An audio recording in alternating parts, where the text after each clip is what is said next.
Your top stories at the hour now. We're going to follow that nearly 7 years after the rape and murder of University of Cape Town student Uyinene Mrwetyana.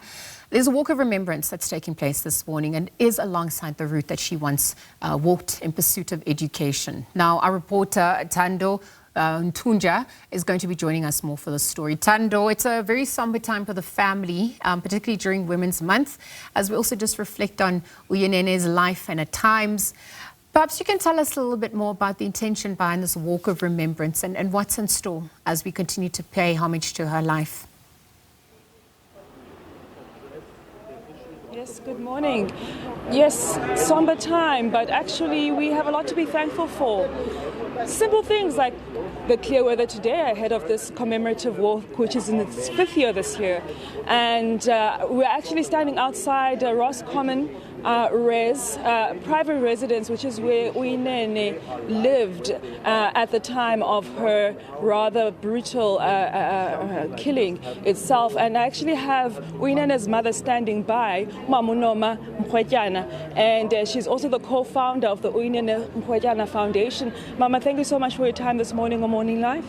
Thank you so much. Good morning to everyone and good morning to the viewers of Morning Live. Mama, so today, how are you feeling? It's the 5th year of this particular commemorative walk. Just 2 days away from 7 years since we lost your beautiful daughter. What emotions are you feeling this morning? Thank you. It's always it's always mixed emotions. Somehow we're happy that we are carrying on with the legacy of Uyinene, but obviously it's also triggering, especially that we are starting at her res, where she spent her life for about 6 months.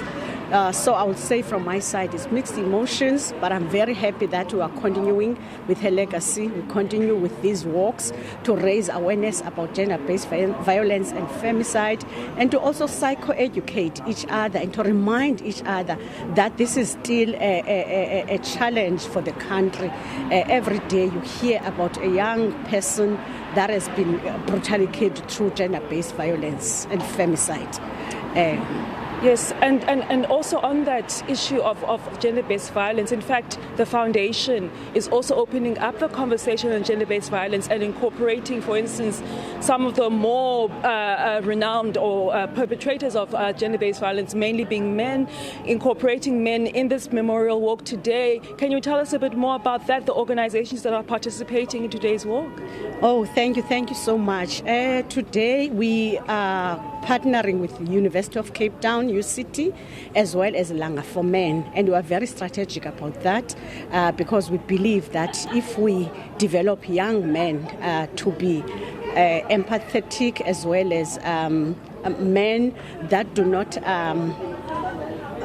not practice this issue of gender-based violence and femicide. We do have a soccer club where we are dealing with young men, and young Langa for Men, who also deals with the boy child, is very strategic for us.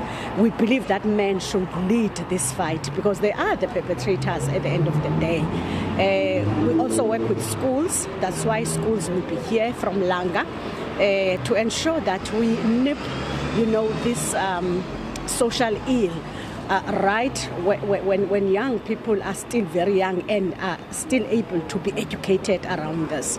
Because somehow I would say it feels like with the older generation, it feels like we have missed them, but we cannot miss the young generation. I'm very optimistic that there's a young generation that is coming up whereby we will see a South Africa that is free of gender-based violence and femicide.